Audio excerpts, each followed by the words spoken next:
3 سے 4 ارب ڈالر کی مزید انویسٹمنٹس ٹیکسٹائل سیکٹر میں لوگوں نے کرنے کا فیصلہ کیا ہے، تو یہ خوش آئند باتیں ہیں۔ چلیں اسی نوٹ پہ آپ سے اجازت چاہیں گے، بہت شکریہ آپ کے ٹائم کا۔ وزیر خارجہ پاکستان شاہ شیخ ہمارے ساتھ موجود تھے، مختلف امور پہ ہماری گفتگو ہوئی۔ پروگرام میں وقت ہو گئے بریک کا، بریک کے بعد آ کر کورونا کی بڑھتی ہوئی صورتحال پہ گفتگو کریں گے۔ ڈاکٹر جاوید اکرم ہمارے ساتھ موجود ہوں گے، اسٹے ود اس۔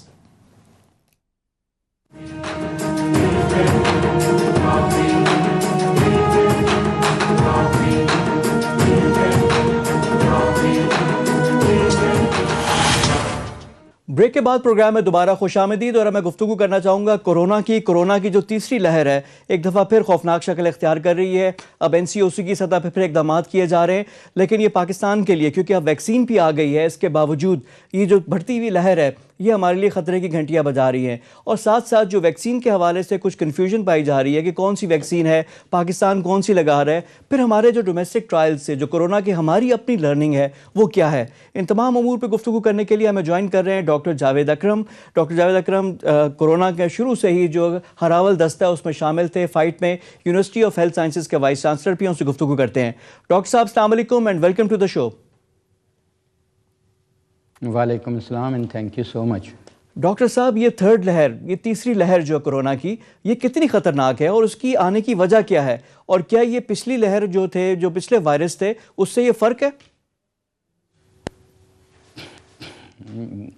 دیکھیں لہر کہنا تو میرا خیال ہے کچھ تھوڑا سا مس پرسیپشن کریٹ کرتا ہے، اس کی وجہ سے لوگ اس کو یہ سمجھتے ہیں کہ شاید یہ لہروں میں آتا ہے اور بیچ میں یہ ختم ہو جاتا ہے۔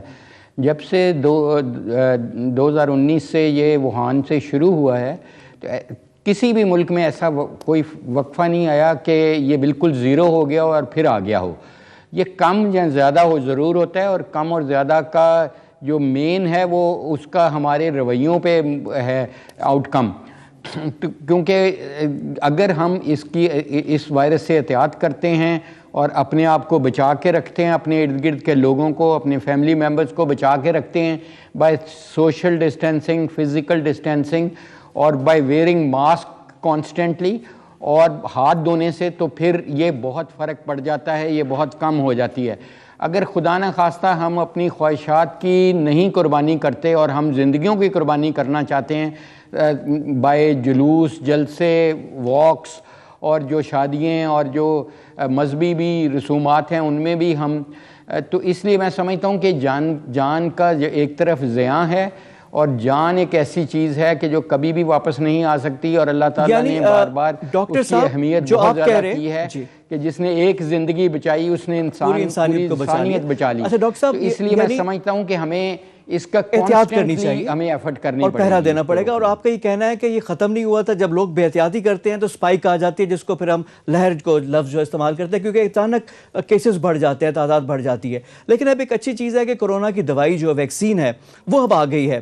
پہلے تو میں ویکسین کے حوالے سے بات کرنا چاہ رہا ہوں کہ پاکستان میں پہلے تو فرنٹ لائن ورکرز یعنی آپ لوگوں کو، ڈاکٹرز کو، پیرامیڈکس کو، جو براہ راست یہ لڑ رہے تھے ان کو لگائی گئی۔ اب آہستہ آہستہ جو ہماری جو 60 سال سے اوپر کی پاپولیشن ہے ان کو بھی لگائی جا رہی ہے۔ تو یہ کون سی والی دوائی ہے، اور یہ جو ایفیکیسی دوائیوں کی ہے اس پہ بھی اب سوال اٹھنا شروع ہو گئے ہیں کہ ایسٹرازینیکا ہے، کچھ ممالک اس کو ریکال کر رہے ہیں، ہم لوگ تو ابھی چائنیز والی ویکسین لگا رہے ہیں نا۔ دیکھیں جو یہ اتنی بڑی وبا ہے، جو ایک میں سمجھتا ہوں کہ جس کو میں تھرڈ ورلڈ وار کہتا ہوں، کیونکہ جہاں پہ 30 لاکھ انسانی زندگیاں چلی گئی ہیں اس کو تھرڈ ورلڈ وار کہیں تو مبالغہ آرائی نہیں ہوگا۔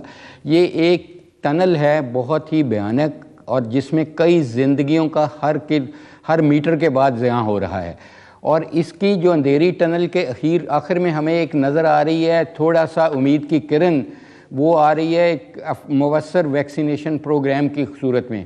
اور جیسے آپ نے کہا کہ یہ انفارچونیٹ چیز ہے کہ اس کو بھی ہم کنٹروورشل بنانے جا رہے ہیں، اور یہ بہت ہی کیونکہ دیکھیں میں آپ کو بتاؤں ایک ویکسین کو ڈیولپ عام حالات میں کرتے ہوئے 13 سے 14 سال چاہیے، اور RNA وائرس کے اگینسٹ تو آلموسٹ اس سے بھی زیادہ چاہیے۔ اگر اتنا آسان ہوتا تو آج ہمارے پاس ایڈز کی ویکسین ہوتی، ہیپیٹائٹس C کی ویکسین ہوتی، جو RNA وائرسز ہیں۔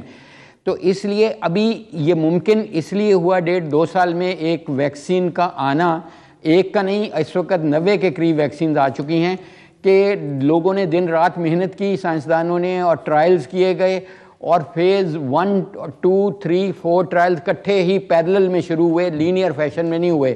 عام طور پہ ایک ٹرائل ختم ہوتا ہے, اس کے رزلٹ دیکھ کے دوسرا شروع کیا جاتا ہے, تیسرا.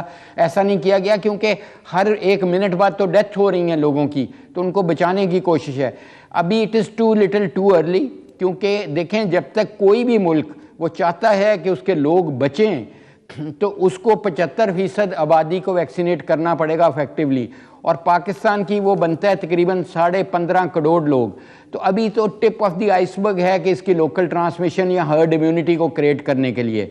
اور جیسے آپ نے بالکل صحیح کہا کہ ایسٹرازینیکا کی جو ایک ویکسین ہے جو آکسفورڈ یونیورسٹی سے ابری, اس کی جو پرنسپل انویسٹیگیٹر ہیں سارا گلبرٹ ہیں, اس نے ڈینمارک میں اور چند ممالک میں یہ دیکھا گیا کہ اس سے کلوٹنگ کا میکنزم افیکٹ ہو رہا تھا, اور یہ ٹھیک کیا ان ملکوں نے کہ اس کو فی الحال ہالٹ کر دیا تاکہ اس کی سیفٹی اسٹڈی کر لیں, اور جیسے ہی وہ اسٹڈی کریں گے وہ دوبارہ آ جائے گی. لیکن زیادہ تر ویکسین جو اس وقت پاکستان میں ہیں, اور سب سے بڑھ کے جو ہم نے ٹرائل کیا ہے 18,000 لوگوں کا under control situation placebo control trial, اور وہ کینسائنو کا تھا, اور اس سے دیکھا یہ گیا کہ وہ کوئی بھی کسی کی جان نہیں گئی, کوئی کلوٹنگ نہیں ہوئی, کوئی کسی کا ڈی این اے نہیں بدلا گیا, کسی کو سیریس ایڈورس ایونٹ نہیں ہوا. اور اچھی چیز یہ تھی کہ جو اس کی افیکٹونیس جو ہم نے اب دیکھی وہ یہ تھی کہ 100% لوگوں میں جن میں یہ ویکسین لگی ان کو پروٹیکٹ کیا گیا سیریس ڈیزیز سے, کسی کی جان نہیں گئی. اور 77% جو ریسیپینٹ تھے اس ویکسین کے ان میں بیماری ہوئی نہیں, یعنی وائرس ان میں انٹر ہی نہیں ہو سکی باڈی میں. تو یہ بہت خوشائند ریزلٹس ہیں. ایویڈنس بھی بات کریں تو this is a huge evidence in favour of vaccination than not vaccination. Doctor صاحب یہی سوال میرا نیکسٹ سوال ہے کہ ابھی جو لوگ ہیں مختلف, دیکھیں ہماری ایک قومی مزاج ایک بن گیا ہے کہ افواہیں اور وہ سارا, اب لوگ ڈسکریج کر رہے ہیں کہ یار اب لوگ یہ سوال کر رہے ہیں کہ دوائی لگانی ویکسینیشن کرنی چاہیے یا نہیں کرنی چاہیے, تو ان لوگوں کو کیا کہیں گے, کیا ایڈوائز کریں گے آپ؟ دیکھیں میں ایک پریکٹسنگ ڈاکٹر بھی ہوں, اور میں انفارچونیٹلی روز میں کرونا کی ڈیتھ ڈکلیئر کرتا ہوں, اور وہ ایک انتہائی پینفل چیز ہے. ڈیتھ ویسے ہی پینفل ہے, حضور صلی اللہ علیہ وسلم نے پناہ مانگی موت سے. تو آپ یہ دیکھیں کہ ایسی موت کے آئسولیشن میں ہوتی ہے, آپ کے رشتہ دار کوئی بھی نہیں پاس کھڑا ہوتا, اور پھر آپ سانس لینے کے لیے تڑپ رہے ہوتے ہیں. تو اس سے زیادہ پینفل ڈیتھ کیا ہوگی؟ ایک طرف وہ ہے, دوسری طرف 5% کو ہلکا سا بخار ہوتا ہے. یہ فیکٹ ہے پروون ان 18,000 پاکستانی پاپولیشن. تو میں سمجھتا ہوں کہ یہ صرف ہمارے دشمن ہی پھیلا سکتے ہیں یہ افواہیں تھرو سوشل میڈیا, چاہے وہ انڈیا ہو چاہے اسرائیل ہو, تاکہ وہ نہیں چاہیں گے کہ پاکستانی بچیں, اور یہ بھی نہیں چاہیں گے کہ پاکستان کی اکانومی اپنے نارمل پہ آئے فرام نیو نارمل. تو ظاہر ہے یہ تو ہمیں آپ کے پبلک نیوز کے ذریعے اور آپ جیسے ماشاءاللہ اینکر جن کی فالوئنگ ہے ان کے ذریعے یہ پرسیپشن ختم کرنا پڑے گا. بیکاز ہمیں پتہ ہے کہ ہماری پاپولیشن بہت ولنریبل ہے because of low education and awareness level, اور perceptions are usually stronger than reality in our population.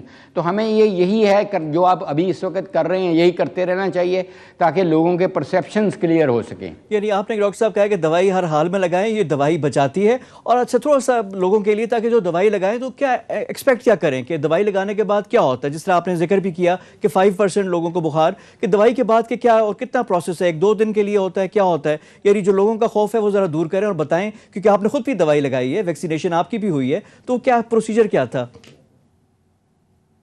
دیکھیں 1 یا 2 دن ضرور چانس ہے, 5% چانس ہے کہ آپ کو بخار ہو. باقی 95% تو یہ والنٹیئرز یہ سمجھتے ہیں جن کو لگائی جاتی ہے وہ سمجھتے ہیں مجھے ہم نے لگی نہیں, کیونکہ اتنا ہی بے ضرر ہے. اور پھر دوسرا یہ ہے کہ یہ نہ ہی سوچا جائے کہ ویکسین لگانے سے آپ 100% پروٹیکٹیو ہیں. دیکھیں چاہے میسنجر آر این اے ویکسینز ہیں جیسے فائزر موڈرنا کی ہے, چاہے سب یونٹ ویکسینز ہیں جیسے ZF2001 ہے, یا پروٹین ویکسین ہیں جیسے کینسینو ہے. کوئی دنیا کی ویکسین ابھی تک ایجاد نہیں ہوئی جو 100% محفوظ آپ کو کرے. کوئی 77% ہے, کوئی 80 ہے, کوئی 90% ہے. تو اس لیے یہ پلیز اپنا احتیاط کا ویکسین لگانے کے بعد دامن نہیں چھوڑیں. اور اگر آپ میں اینٹی باڈیز بننی بھی شروع ہوں گی, protective neutralising antibody to virus, تو وہ بھی کم از کم 28 دن بعد بنیں گی. تو اس لیے 28 دن آپ کم از کم اپنی احتیاط پوری کی پوری رکھیں اور اس کے بعد بھی رکھیں، کیونکہ آپ ان 10% میں سے ہو سکتے ہیں جس کو ویکسین نہیں پروٹیکٹ کر رہی، لیکن اگر ویکسین آپ نے لگائی اور پھر بھی بیمار آپ ہو جاتے ہیں تو وہ آپ سیریس بیمار نہیں ہوں گے۔ ایسا کوئی ایویڈنس نہیں ہے کہ ویکسینیشن کے بعد جن کو ہوئی ہے بیماری وہ بہت سیریس بیمار ہوئے ہیں۔ احتیاط ہمیں کرنی پڑے گی جب تک کہ دنیا کے 75% آبادی کو ویکسینیشن نہیں ہو جاتی۔ ڈاکٹر صاحب یعنی تھم رول جو ہے کہ اگر دوائی لگا کر بھی آپ یعنی بہادر نہ بنیں کہ ماسک نہ پہنیں، احتیاط نہ کریں، سینیٹائزر، ہینڈ واش، یہ ساری چیزیں آپ کو پھر بھی کرنی پڑیں گی دوائی لگانے کے باوجود۔ ایبسلیوٹلی 100% آپ نے بالکل صحیح کہا۔ اور جہاں تک میوٹیشنز کا تعلق ہے کہ دیکھیں B117 جو میوٹیشنز UK کی ہے، ہمیں پتہ ہے کہ وہ پاکستان میں آ چکی ہے، اس سے ٹرانسمیشن بہت بڑھ گئی ہے، 75% بڑھ گئی ہے، اور یہی وجہ ہے کہ لاہور میں اور اس کے گرد نواح جگہوں پہ کہ ٹرانسمیشن بہت بڑھ چکی ہے۔ تو اس وقت ان ایریاز میں جہاں پہ اس وقت ٹرانسمیشن بہت ہائی لیول پہ جا رہی ہے، ہمیں اور بھی احتیاط کی ضرورت ہوگی، اور میں سمجھتا ہوں کہ ہمیں اپنا پر ہجوم جگہ سے گھر میں سادہ دال چاول کھا لیں، وہ بہتر ہے آپ کے لیے، بجائے ریسٹورنٹس میں جائیں اور جو ان نیسیسریلی اپنے آپ کو ایکسپوز کر رہے ہیں سیاسی جلسے جلوسوں میں، تو میں سمجھتا ہوں وہ کسی بھی پارٹی کے ہوں تو آپ اوائڈ کریں، اپنے آپ کو بچا کے رکھیں، خاص کر ایسے موقع پہ جب کہ ایک افیکٹو ویکسینیشن پروگرام شروع ہو رہے ہیں۔ آپ زندہ رہیں گے تو ویکسینیشن سے فائدہ حاصل کریں گے، اگر آپ اسی دوران مر گئے اینڈ پہ آ کے ٹنل کے تو یہ تو بڑی بدقسمتی ہوگی۔ اچھا ڈاکٹر صاحب، آپ نے ابھی دوائی کی بات کی، ویکسینیشن کی آپ نے بات کی، آپ نے کہا کہ جب تک 15 کروڑ پاکستانیوں کو نہیں لگے گی کرونا ختم یا قابو میں نہیں آئے گا، یعنی 75% آف دا کنٹری۔ اب اس کو کتنا ٹائم لگے گا؟ ابھی تو ہم لوگوں نے چند لاکھ ڈوزز ابھی ہم نے دی ہیں، تو یہ کتنا ٹائم فریم ہم دیکھ رہے ہیں؟ دیکھیں بہت جلد بھی کریں تو یہ ہمیں اپنی لائف کو پلان کریں ود دی نیو نارمل، جو کہ اس وقت پابندیوں کے ساتھ ہمیں اپنی خواہشات کو دبا کے روک کے کرنا پڑے گا۔ It will be 3 to 4 years before herd immunity create ہوگی، اس لیے وہ تو اللہ کا معجزہ، تو کبھی بھی کچھ ہو سکتا ہے، نہ یہ وائرس اللہ کی مرضی کے بغیر آئی، نہ اللہ کی مرضی کے بغیر جائے گی۔ لیکن اب ہمیں بہت امید پیدا ہو گئی ہے کہ یہ جو ٹنل ہے اتنی بھیانک قسم کی، جس میں ہر مرحلے پہ جانے جا رہی ہیں، یہ ختم ہونے والی ہے۔ چاہے پوری زندگی، اگر آپ کی 60 سال کی زندگی ہے تو 1-2 سال اس میں کوئی اہمیت نہیں رکھتے۔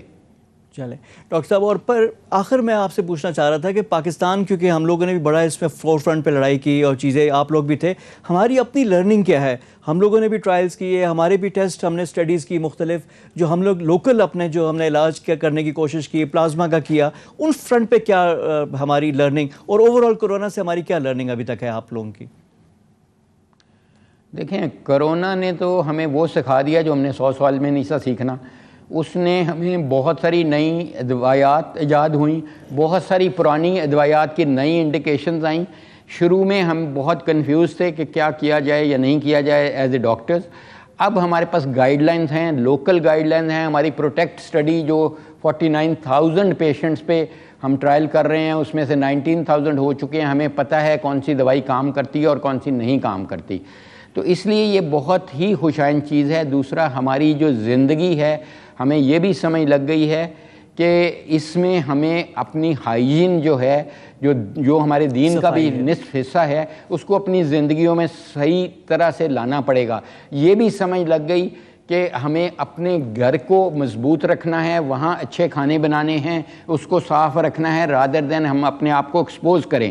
تو this is really a wake up call for the whole humanity.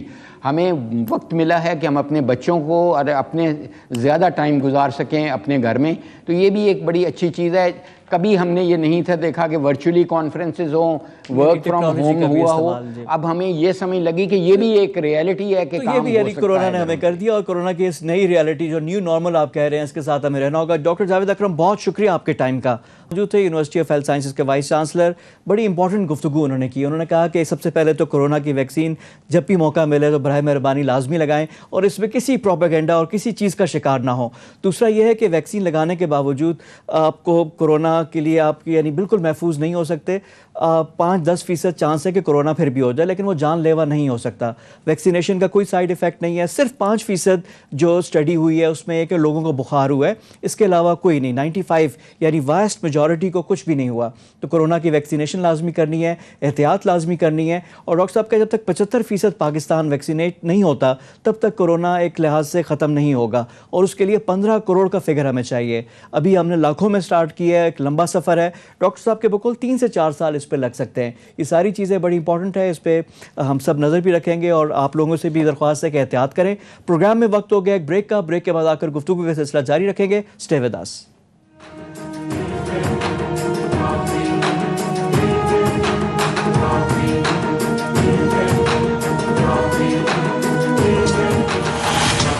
Break کے بعد پروگرام میں دوبارہ خوش آمدید.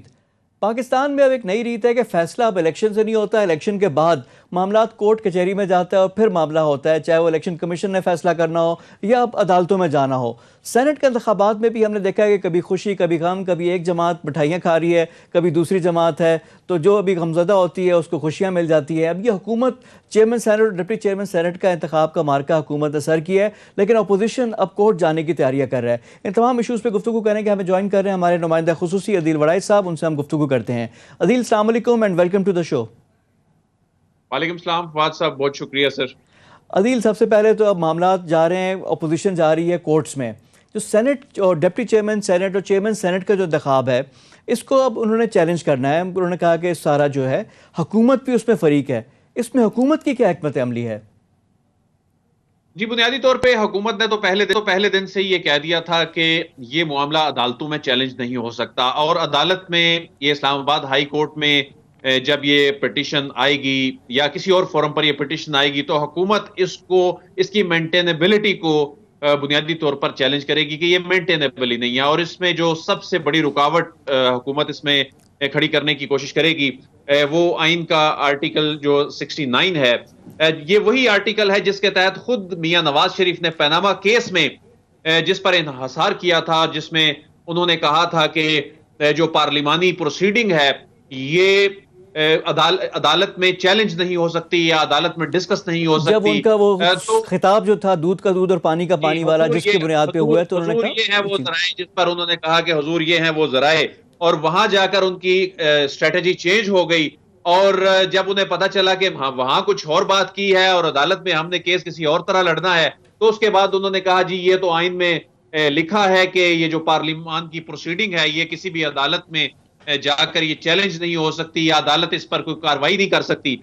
تو وہی آئینی جو پوزیشن ہے حکومت پہلے دن سے لے رہی ہے. حکومت یہ کہہ رہی ہے کہ آئین پاکستان میں یہ واضح طور پہ لکھا ہے، لیکن اس میں اب جو کچھ آئینی ماہرین کی آراء سامنے آ رہی ہیں، جس طرح انور منصور صاحب ہیں، وہ یہ کہتے ہیں کہ یہ عدالت میں معاملہ جا ہی نہیں سکتا. لیکن اس میں جس طرح سندھ بار کے کچھ لوگ ہیں، جی میرے پروگرام میں گفتگو ہوئی عدیل اشتر اوصاف تھے، انہوں نے کہا کہ نہیں اس کو کیا جا سکتا ہے، مختلف لیگل اوپینین، لیکن فیصلہ تو عدالت کرے گی.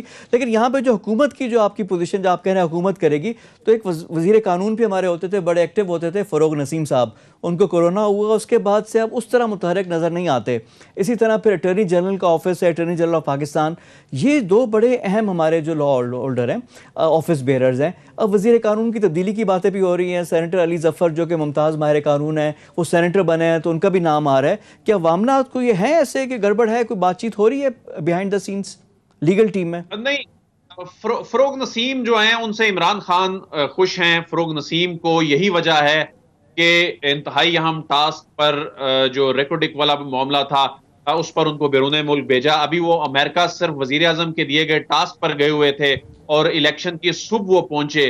اور فروغ نسیم صاحب جو ہیں انہوں نے جتنے بھی قانونی بحران اور آئینی بحران موجودہ حکومت میں چونکہ پیدا ہوئے، ان میں سے حکومت کو انہوں نے نکالا. اور اس میں اب آنے والے دنوں میں ایک اہم کیس بھی سپریم کورٹ آف پاکستان میں نظر ثانی کیس جو ہے جسٹس قاضی فائز عیسیٰ کا وہ بھی چل رہا ہے. اس میں بھی فروغ نسیم صاحب نے کیس لڑا. اس سے پہلے ایک اور پاکستان کی تاریخ کے بڑے کیس میں فروغ نسیم صاحب جو ہیں وہ وکیل تھے اور انہوں نے وہ کیس جیتا. تو یہ بیسیکلی ڈویژنز ہیں، یہ ایریاز ہیں بنیادی طور پر کہ اٹارنی جنرل کی جو ڈومین ہے اس میں فروغ نسیم مداخلت نہیں کرتے، اور ان کی جو ڈومین ہے اس میں اٹارنی جنرل نہیں عدیل، جاتے. اب آ جاتے تو ہیں ابھی چیئرمین سینٹ کے انتخاب پہ. وہاں پہ خاص کر ڈپٹی چیئرمین کے انتخاب پہ تو بڑا سرپرائز ہوا. جو وہ 7 لوگ تھے ان کی تلاش تو جاری ہے ہنوز. حکومت ہے وہ پی ایم ایل این پہ امپلائی کرتی ہے. بلاول بھٹو بھی کہہ رہے ہیں کہ نہیں کیا انہوں نے, پی ایم ایل این والے بھی کہہ رہے ہیں, پھر 4 سینیٹرز کی بات آ رہی ہے, پھر چھوٹی جماعتوں کے بھی ہو رہے ہیں. اس دن آپ بھی سینٹ پہ تھے, یہ ہوا کیا؟ دیکھیں, جو پیپلز پارٹی اور بلاول یہ کہہ رہے ہیں نا کہ جی نون لیگ نے ایسا نہیں کیا, اس کی وجہ ہے کہ انہیں یہ معلوم ہو گیا ہے کہ یہ کس نے کیا ہے. یہ پیپلز پارٹی کی اپنی حکمت عملی تھی. جن لوگوں پر ان کو شک تھا اس گروپ کے اوپر انہوں نے چیک رکھنے کے لیے یہ کیا. اور جو فوٹیج خود پیپلز پارٹی نے سیکریٹری سینٹ کے ساتھ گفتگو کی ریکارڈ کی, جو عام طور پر اس طرح کی نوعیت کی گفتگو ریکارڈ ہوا نہیں کرتی, اس میں جو کوسچنز کیے ہیں, خاص طور پر سعید غنی صاحب کے جو سوالات تھے, انہوں نے پھر شکوک و شبہات پیدا کر دیے. جو بار بار یہ کہہ رہے تھے ہاں کہیں بھی لگا دیں, ہاں کہیں بھی مور لگا دیں, جبکہ سیکریٹری سینٹ اس فوٹیج میں بڑے واضح انداز میں اس جگہ انگلی رکھ رہے ہیں جہاں پر خالی خانے میں نام کے سامنے مہر لگانی تھی.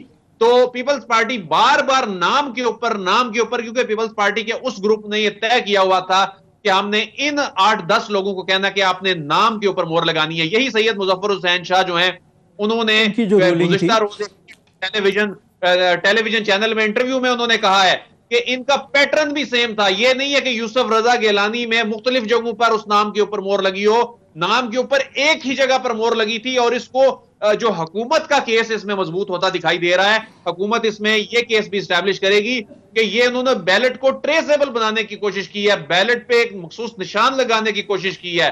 اس پہ جو آئین کے آرٹیکل 226 کی اسپرٹ کی خلاف ورزی ہوئی ہے, یعنی خفیہ نہیں رکھا گیا. اچھا, اب کبھی ٹریسیبل بیلٹ کی بات ہو رہی ہے, الیکشن کمیشن کی کورٹ میں بال آئی ہے, حکومت اور الیکشن کمیشن کی بھی جو خط و کتابت ہوئی تھی, جو بیانات تھے وہ بھی اپنی جگہ پہ, اور وہ اگلے آنے والے دنوں میں, اور جو الیکشن کمیشن کا جو رول ہے بڑھتا جائے گا عدیل, کیونکہ اگلے الیکشنز بھی ہیں.